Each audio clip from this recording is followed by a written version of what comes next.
How goes it, everyone? I'm Crysis, and for the 10th time this year, yes, I love movies. How did you know? After a brief break in terms of the amount of movies seen in September, October got right back to it in terms of movies seen, which included another streaming movie, making two on the year, and two movies seen at a festival, which was a new experience for me. We'll get into those toward the end of the video, though, so buckle up, grab your popcorn, and let's get into the reviews. Starting off the month strong and finishing up a stretch of 5 movies in 5 days that started with one battle after another in September, I caught Good Boy, the horror movie where the perspective character is a dog, and it was amazing. And yes, Indy, the dog, is a very good boy. Easy. Alright, wrap it up, we're done here. Okay, jokes aside, the way that they were able to tell this story and have it fully believable was just fantastic. Literally, the only downside to this movie is one that I don't find often, in that it was too short. I wanted more time to get to know Indy, his owner, and the rest of the world around them, but I do understand that it would have taken way more time than it already did, considering it took them 3 years to film the movie as it stood. It's such a good story, and even the neutral expression that Indy kept through the whole movie, because he's a dog, worked because of the camera work, which is a whole other thing in and of itself. The way that they used shadows and focus to keep Indy as the central viewpoint of the movie was just amazing, and God, I want to see this again.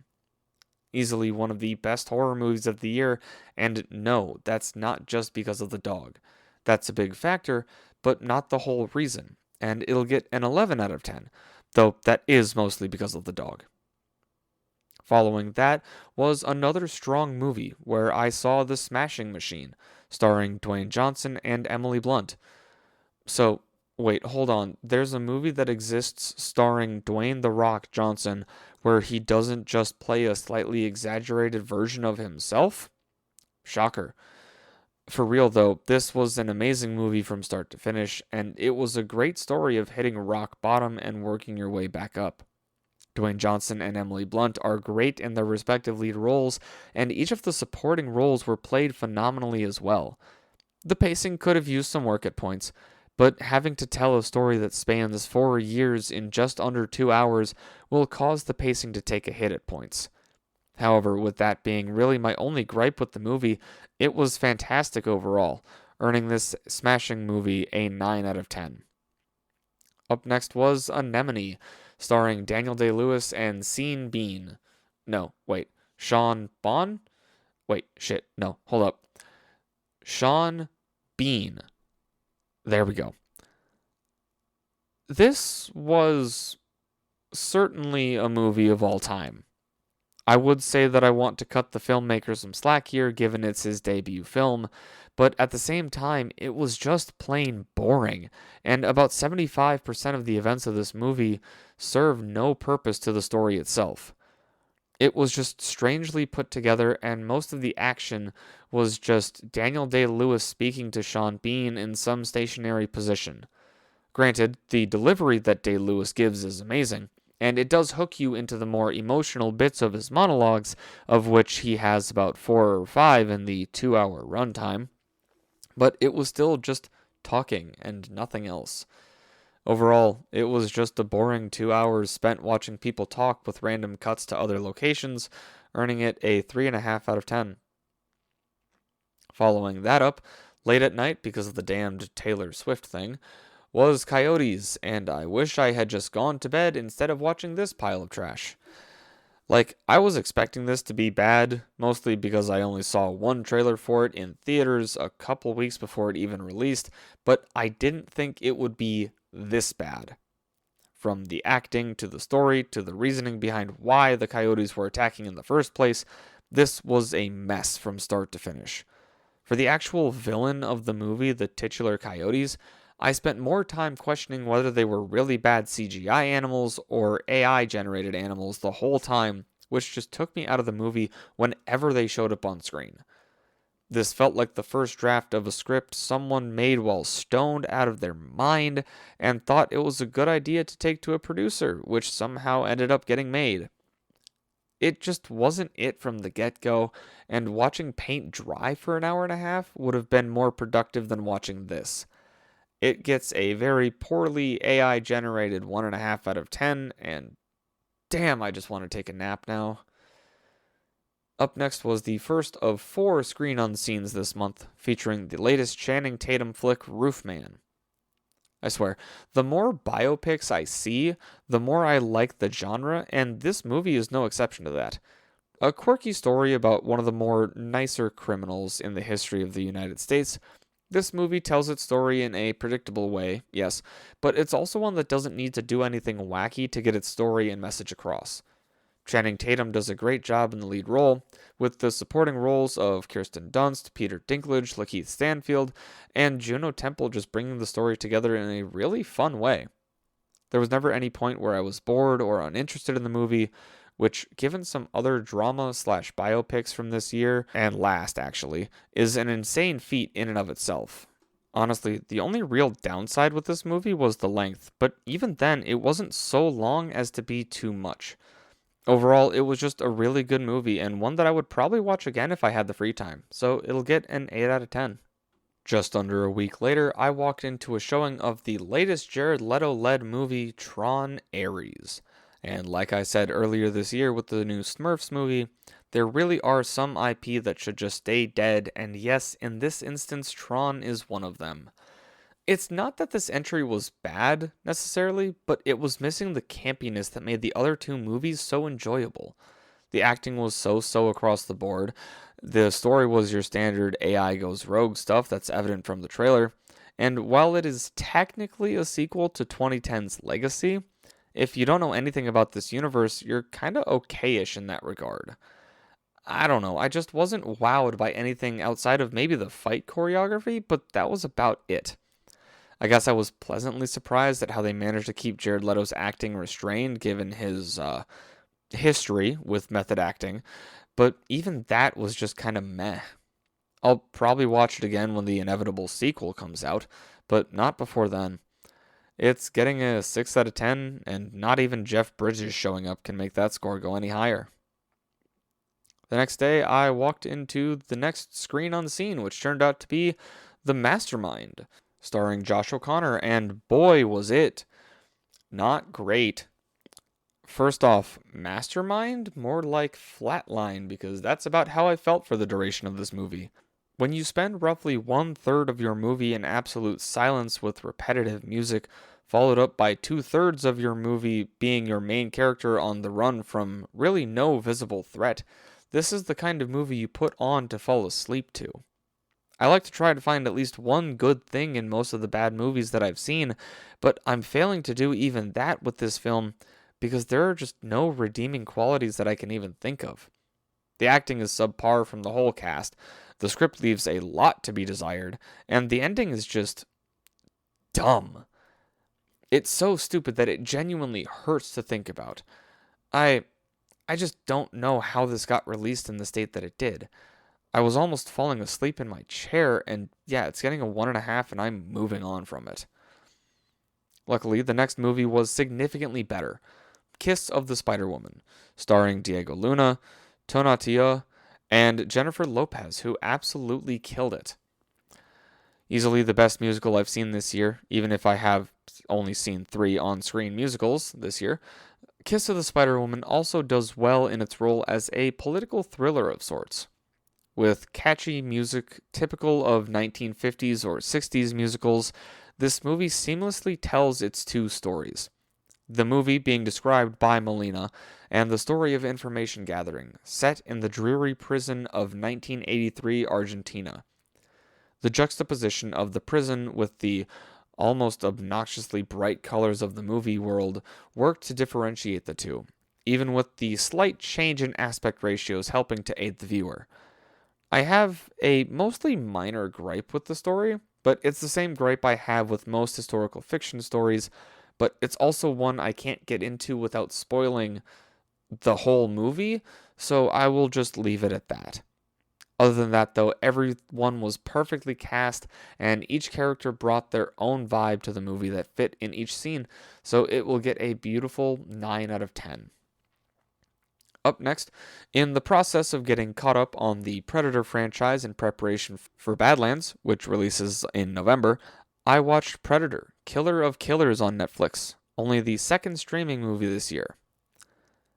So you're telling me that there's an anthology movie about different Yautja getting fucked up throughout history?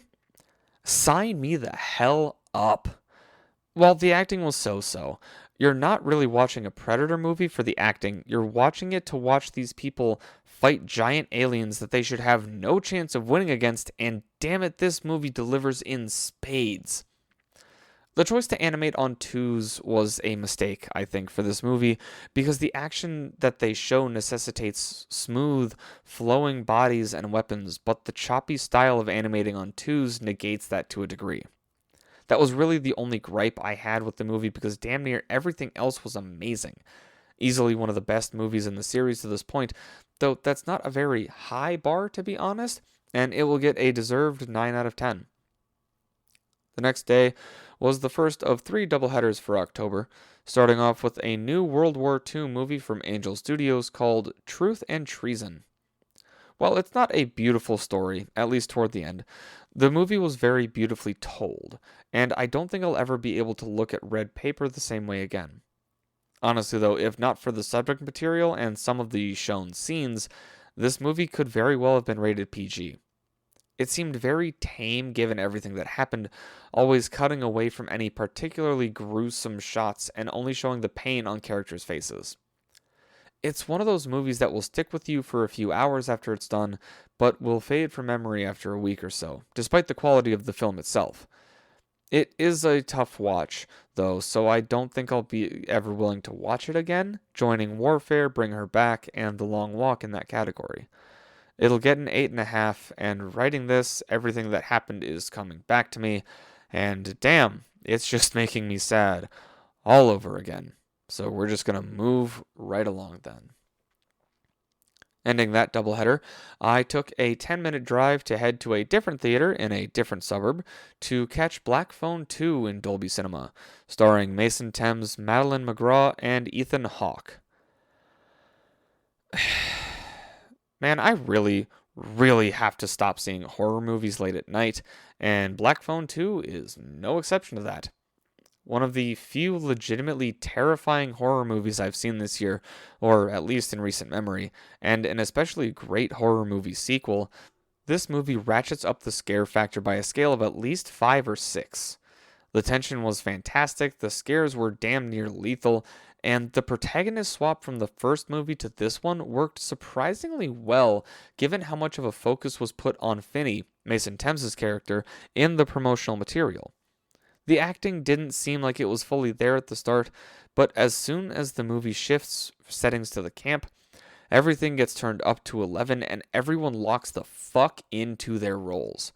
This will most likely be going on my Halloween watch list for years to come, and it's getting a spooky ass 9.5 out of 10. After taking a few days off to go to a wedding and unintentionally starting a stretch of 15 movies in 12 days, I caught Good Fortune, starring Keanu Reeves, Aziz Ansari, and Seth Rogen. Now, unfortunately, and this may have just been how many times I saw the trailer, this movie just wasn't funny to me. The best jokes were all shown in the trailer, and it just made it a waiting game to see what would get the story from one joke to the next. It also felt as though Keanu Reeves phoned it in for this role, as it wasn't his best performance, at least in my opinion. Yeah, it makes sense for him to be a fish out of water for the sake of the story, but his performance was more cringe-inducing than laugh-inducing. I wish I had more good things to say, I do, but it just didn't hit for me, so it's getting a 5.5 from me. The next day was a new Scream Unseen, featuring Shelby Oaks, a movie that is a follow-up to a YouTube series, strangely enough. Now, while it is true that after the initial opening, the scares, tension, and story get better and better, if slightly predictable, the opening is one of the best to any movie I think I've seen in a long while.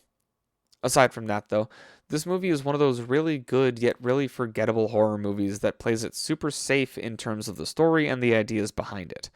Missing sister, creepy shit, random dude showing up to your house to give you something. It's all there, and it's all kind of predictable if you've seen any supernatural horror movies before. That being said, while the story is predictable, it is very well acted from everyone in the story. From the main character, to her husband slash boyfriend slash fiance slash whoever the fuck he is to her, to the officers, and even Keith David, who shows up for about 2 minutes and promptly fucks off, never to be seen again in the movie. I will say though, for as much grief as I'm giving this movie, it was really good, and I would recommend it as a great spooky season watch. It's getting an equally spooky, if slightly decently average, 7 out of 10. The day after that, I caught After the Hunt, starring Julia Roberts, Ayo Edebiri, and Andrew Garfield, and it was, as with a lot of movies recently at least, it was certainly a movie. I think this is another example of a movie that was trying to be too smart for the sake of a better story, but it just doesn't work. Getting more and more convoluted as the story progresses, making me more and more confused as to what actually happened. The acting was decent, I guess, with the real standout to me being Andrew Garfield in the role of the primary antagonist of the story, but he's so underutilized in his role. He's in a few scenes here and there throughout the first half of the movie, including an incredible crash-out scene, but then he disappears for 45 minutes just to reappear and have a short scene confirming what was assumed through most of the runtime to this point. It just left a lot to be desired, and it left a bad taste in my mouth considering the story that was told, so it's going to land at a 4.5, mostly because of Garfield's performance. Up next was my first ever film seen at a festival, thanks to Twin Cities Film Fest, Bugonia, starring Emma Stone and Jesse Plemons. Before the actual review, even though I'm pretty sure he would never see it, I just have one question for the director. Hi. Yeah, what the fuck? Like, great movie, don't get me wrong, but what the fuck? With that out of the way, honestly, this was a very good movie from start to finish. Everything in the movie has the audience questioning what is true and what isn't, and the acting just brings everything that much higher in quality. Jesse Plemons and Emma Stone play well off each other as the conspiracy theorist and CEO businesswoman respectively, and it just gets more and more batshit as the movie progresses. I still have no clue why this movie is called what it is, but at least for this movie, it doesn't bother me as much as Hot Milk or Don't Let's Go to the Dogs Tonight from earlier this year. Definitely one of the Yorgos Lanthimos movies of all time, and it's gonna get an 8 out of 10. The next day, it was time for a biopic about the boss with Springsteen, Deliver Me From Nowhere, starring Jeremy Allen White as the man himself. And, well, damn, a biopic that wasn't just sunshine and rainbows for the main character and actually showed the struggles that they went through in life and how it affected their job? Sign me the fuck up! Now, that being said, while Jeremy Allen White did a great job as Bruce Springsteen in this role, there was a weird thing where I would go from actually seeing Springsteen on screen, but a few seconds later I would just see the actor playing his role. He did a great job in the singing and acting bits, don't get me wrong, but it did just feel like he was playing a role at times. The story itself is very interesting, giving insight into how Springsteen made one of his more popular albums in his discography, and it was a very entertaining ride from start to finish, earning it a solid 7 out of 10. Following that, I went back to the festival to see Bradley Cooper's newest film, Is This Thing On?, starring Will Arnett and Laura Dern, and yes indeed, it was on the whole time.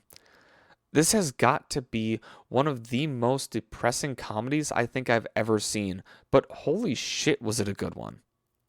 This is going to sound really mean-spirited, but Will Arnett fit the vibe of a guy going through divorce so well, and it was eerie how well he was able to channel the emotions of the character.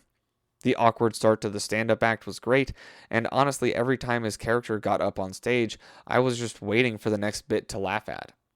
The supporting cast was all fantastic as well, from Laura Dern to Bradley Cooper, who, also directed the movie, to the two kids that they had play the children of Arnett and Dern's characters.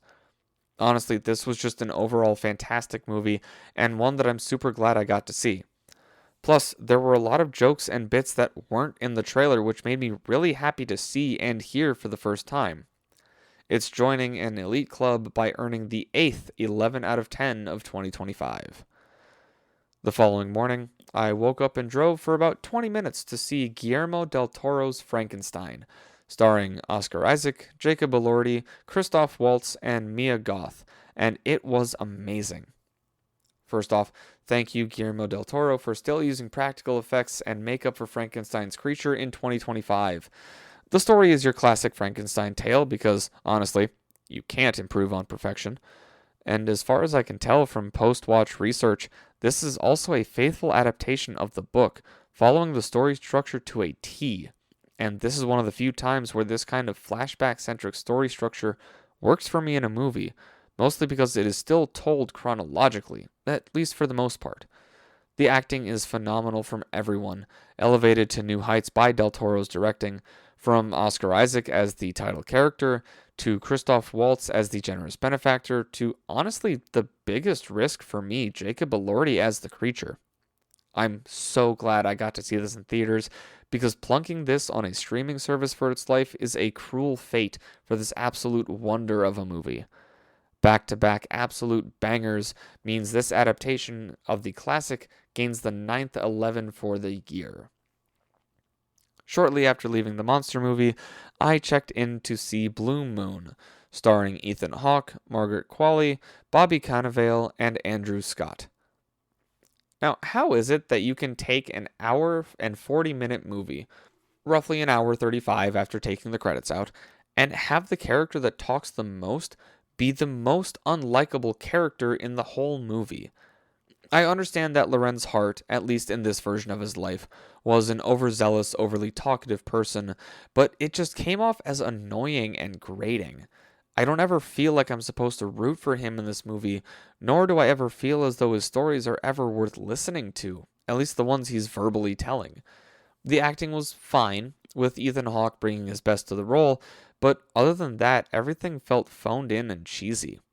It just felt strange to watch, and while I'm normally a fan of single set and one-night movies, this one could have benefited from some time to develop itself. Despite the star power and the potential that it had, this moon is especially blue tonight, falling in at a 4 out of 10. The next day, after pitting my D&D crew against a particularly strange enemy for a Halloween-themed one-shot, I took the opportunity to see an early access screening of an adaptation of a kids' book series called Stitchhead. It's amazing how a movie can look kinda bad in the trailer, but be pretty decent for the actual movie, and Stitchhead is a great example of that. Despite being the only person in the theater not in a family that had brought children, I enjoyed this more than I thought I would. The story was simple, but then again it's a kids' movie, so I'll forgive it for that. It got a good few laughs out of me, even for some supremely stupid shit that was said and done. It did feel like it wanted to be a musical, but with only one song and a reprise of that song, it didn't try very hard in that aspect. Overall, it was a cute kids' Halloween movie that you'd probably put on the background on the night in question while waiting for kids to come around asking for candy. Overall, it was pretty cute, but nothing truly noteworthy, so it'll get a 6.5 from me. The next movie was the last screen unseen of the month, which ended up being a mostly true unknown due to the switch up in run times the day of the movie. However, it ended up being Christy, starring Sydney Sweeney, a biopic about the most tumultuous years in the life of Christy Martin, one of the most famous female boxers to ever participate in the sport. Whenever there's a biopic about a relatively famous individual that had something extremely tragic and heartbreaking happen to them, fun is never the correct word to describe the movie if it was good, and Christy is no exception. This movie does well at building up the tension and showing you damn near everything that happened to her, from the good to the bad. It was a rough watch at times, with only Sydney Sweeney seeming to care about her role in some scenes, and the actual story being the rough part in others, though I won't get into why because spoilers. For the most part, it does well at showing you enough to disgust you without showing you too much to make you want to be sick. It was an entertaining movie for the most part, though, and I would probably watch it again if given the chance. With everything in mind, this movie gets a slight win with a 7 out of 10. Coming up to the end of the month, I plopped down into a seat in an otherwise empty theater to catch the newest found footage horror movie, Dream Eater. This is one of those movies where it's super easy to turn your brain off and enjoy the ride because of how predictable it is from the moment the movie starts, but that's not necessarily a bad thing. In this movie, though, the found footage nature is used more as a documentary style movie than a paranormal activity or Blair Witch kind of movie, with zooms, establishing shots, and some other odd editing choices that really didn't need to exist, especially the ambient music when creepy shit is happening. Like, it's a found footage horror movie. I know creepy shit is going to happen. I don't need music to tell me that. It was distracting from time to time, but I was able to follow along fairly easily. The acting could have used some work from time to time, but then again, acting in found footage films is typically lackluster, so it's not a unique thing to this movie. Just kind of a meh thing to encapsulate a movie that was only slightly better than meh, so it'll get a slightly better than meh score of 5.5 out of 10. With only a few days left in the month, I walked into a showing of Anniversary, starring Diane Lane, Kyle Chandler, Phoebe Dynevor, McKenna Grace, Dylan O'Brien, Madeline Brewer, and Zoe Deutsch. Before the actual review, I just have to say I feel as though this movie is going to resonate with the wrong people on either side of the political aisle, but for the exact same reason. Anyway, minor political rant aside, this movie was honestly phenomenally structured, if a bit unrealistic given the time frame it takes place in. That being said, though, it was an interesting story from the outside looking in on a political movement that takes the United States by storm. Everyone in this cast acts their absolute asses off, from the parents to the siblings, and especially McKenna Grace as the youngest sibling in the family. I'm not going to lie, I am interested in reading the in-movie book that inspires this radical change in the country, but yeah, I can't really say too much about the story without going too much into spoilers, but whatever you think you know about the movie from the trailer and the short descriptions online, you are dead wrong. Easily one of the most heartbreaking movies I've seen in a while, but with everything in consideration, it's getting a 9.5 out of 10.